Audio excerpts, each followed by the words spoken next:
Okay, well, my first question is mainly for Brian and Kim.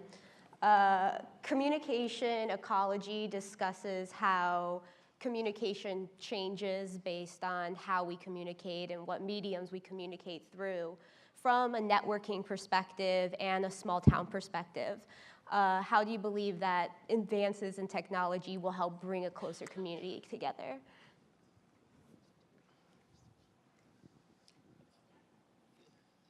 We are, as we talked about earlier, we have the ability to connect with anybody, nearly anybody, anywhere on the planet.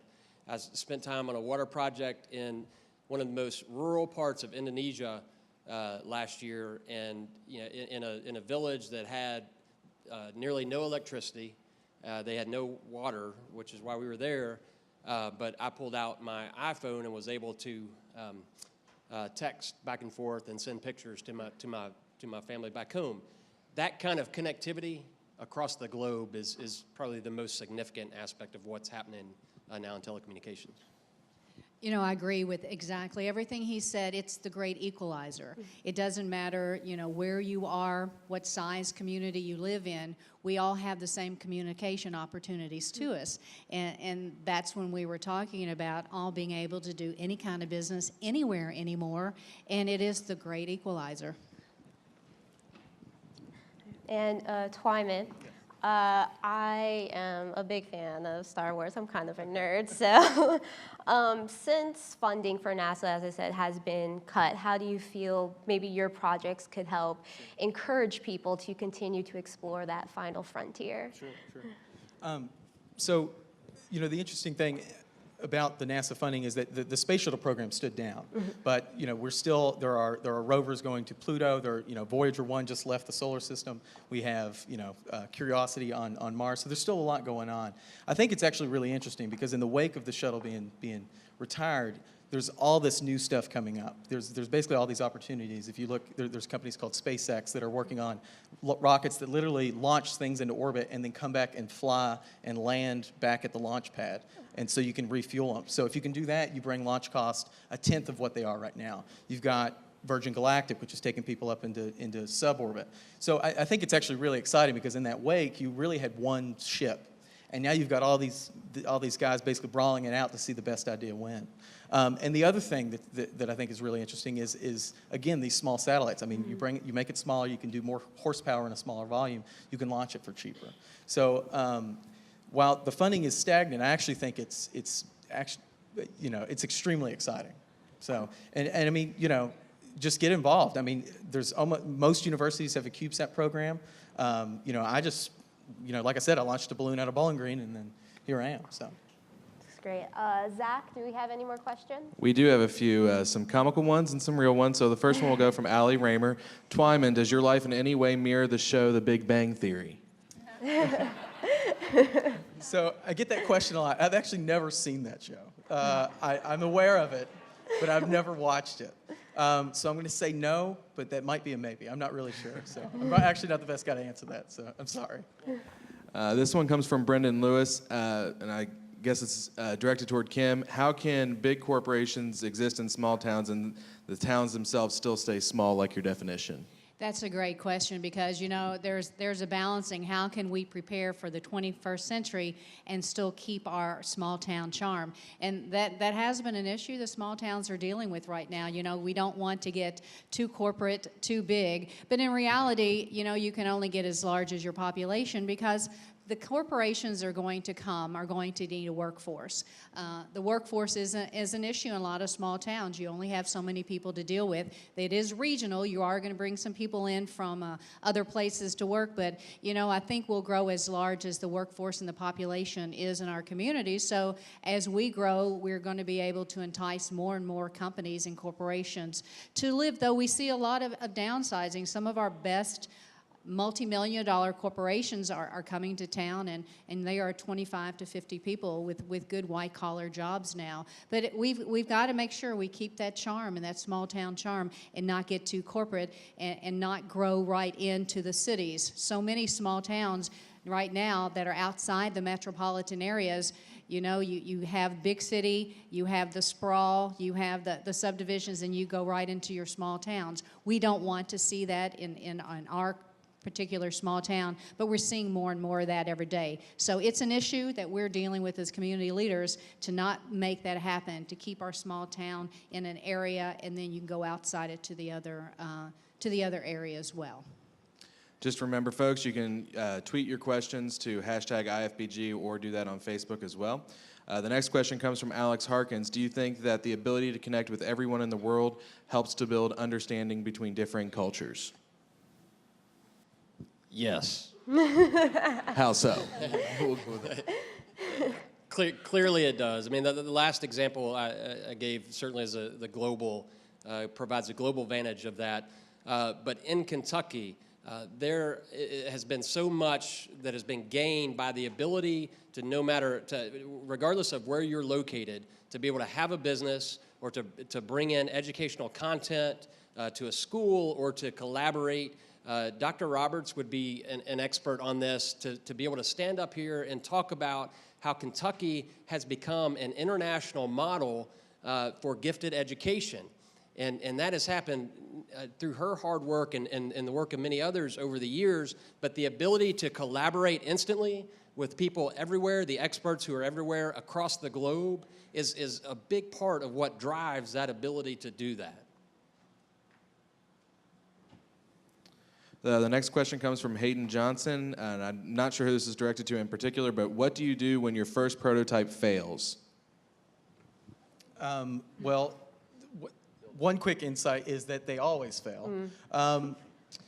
You just keep going. I mean, I think, you know, basically you just iterate, and I'll use the mechanical designs of the 3D printer. Is you really, in kind of the engineering methodology we used for our satellites, was to just build something as quick as possible, even if it's not going to fail, because a clean sheet of paper is the hardest thing to start with, and you can really kind of chase your tail if you don't have anything. So, you know, the answer is you just iterate again, and don't lose faith, but also have you know, have the experience or just know that it probably will fail. But you learn more from that than if something worked or kind of worked. So. Next one's for Kim from Emily McKee. Kim, how has your book touched and affected other small towns across the nation? Well, I think they make you feel worthy. I've had an opportunity writing this book about 3 years ago. It's given me an opportunity to go across the country and see some of the greatest small towns in the world and see some of the not so great small towns in the world. And what I'm trying to do with the book, and I think what the takeaway is with these communities, is, you know, small towns sometimes just don't get the worthiness they deserve. You know, they still have a reputation of, like I said earlier, about being Mayberry. You know, they just want to feel worthy lots of times, and I think we take for granted a lot of small towns. I think we take for granted what we have in our communities, and people want to feel good. They want to feel good that there, you know, are companies that are interested in being there, that there are people who are interested in moving back home.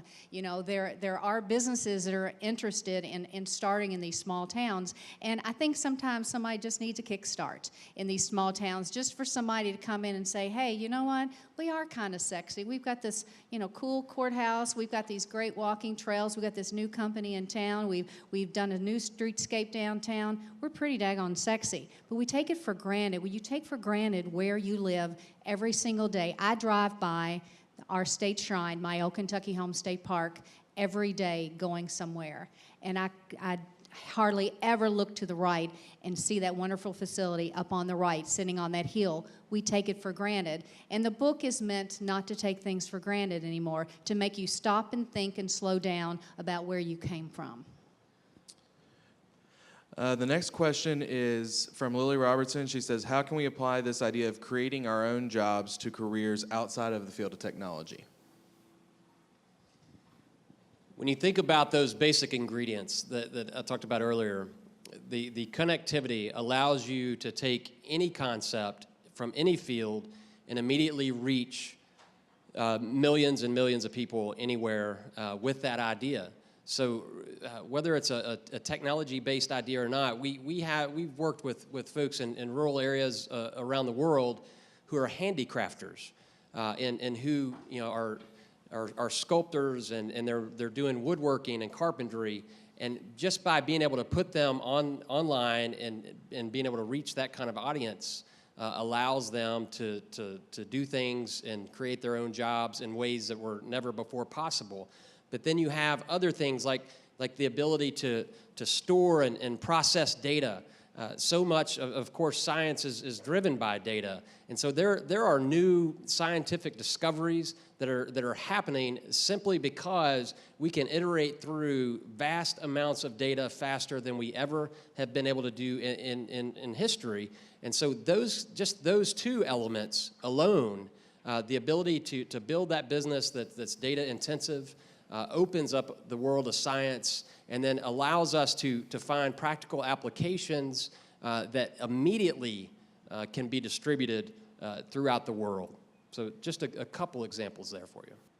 I want to encourage everyone to keep the questions coming in, even if I don't get the chance to ask them. Each of the participants will try to answer your questions via Twitter and Facebook, so don't think that if you don't get your question answered, you're not going to. The next one, and this is to everyone, from Ali Forche. How many times did you fail before you actually had successes? Many times. I'm an ongoing failure. I'm proud of that. If you're not failing, you're just not trying. I mean, that's cliched, but it's true. And so that gets into the other aspects that I talked about in my talk is you have to be courageous enough to fail once, dust yourself off, and get back up and try again. And as Kim mentioned, some of the values and virtues of having come from some of the places that each of you come from, we have had a rural agrarian economy that we've been blessed to nurture or be nurtured in over the years in Kentucky. Well, there are some key elements of that have provided just kind of in our DNA some ingenuity and some creativity and the ability to, when you do get kicked, to get back up again and try. So yes, I failed. I continue to fail, but that just makes a success that much sweeter. I don't know if I would consider it failing for what I have done, but I have diversified my careers over the years and tried new things and adapted to different places I have been in my life and changed what I have done.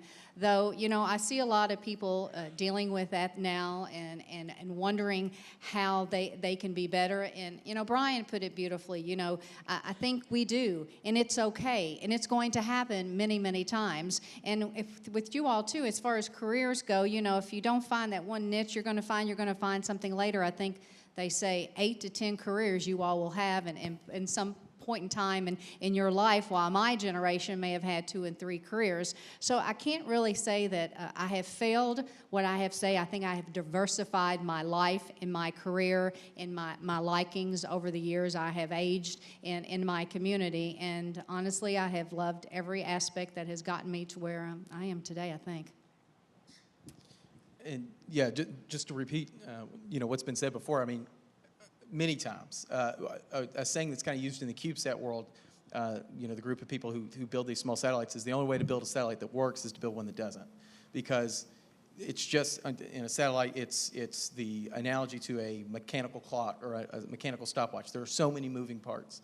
And you just have to keep trying, and I mean, there's constant failure and iteration. I think the most important thing is not to be scared of failure, because even when balloons, they might work, but something might not go right. But the key is to not be down, but to really learn from your mistakes. And I think that was the big thing in our program and really any of our programs, and especially just getting out there and doing it, because you learn so much on that first one. We've been made a push to raise money for a for-profit company, and the first time we learned so much that now in the second push it's been way more successful. So you have to be able to get out there and do it, but then learn from those mistakes or what you actually learn. Thank you, guys. Just to go off what they said, I believe it was Thomas Edison that said, even though he failed to make the light bulb 200 times, he didn't really fail. He just learned 200 ways not to make a light bulb. So I want to thank you guys again. Your presentations were amazing. If we could have a round of applause one more time for our presenters. I do have one more question. It's a fun one. Sam Rouse has the tweet that says, "Do you have your own warrior dance?" So does anybody have their own warrior dance they want to? Oh, no. I showed it to you. Not I challenge all of you to adapt that for your own use. You can't write a book called Small Town Sexy and not have a good dance.